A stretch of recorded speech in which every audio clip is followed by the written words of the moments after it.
we found out na yung sloganeering ng mga Amerikano eh hindi pala totoo.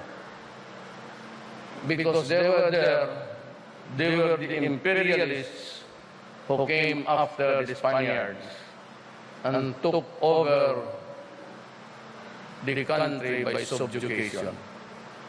They wanted to exploit the richness of Mindanao, but they could not find Moro working for them.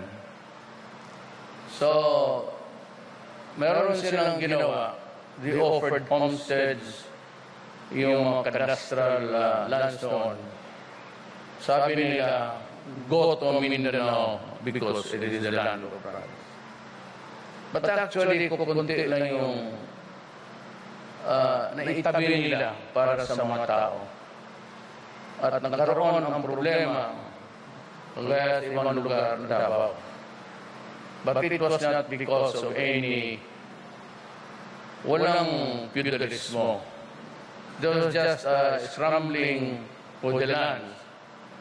Kaya karamihan yung mga Ilocano at mga Ilonggo pumunta ng Mindanao. Nagtrabaho. Jensen was a logging area. At yung mga kahoy nating maganda nandoon na sa Amerika sa mga bahay nila. As a matter of fact, if you go to a mansion there, and they would always tell us, this is Philippine mahogany. So, medyo ubos-ubos na rin. Kami pumunta doon.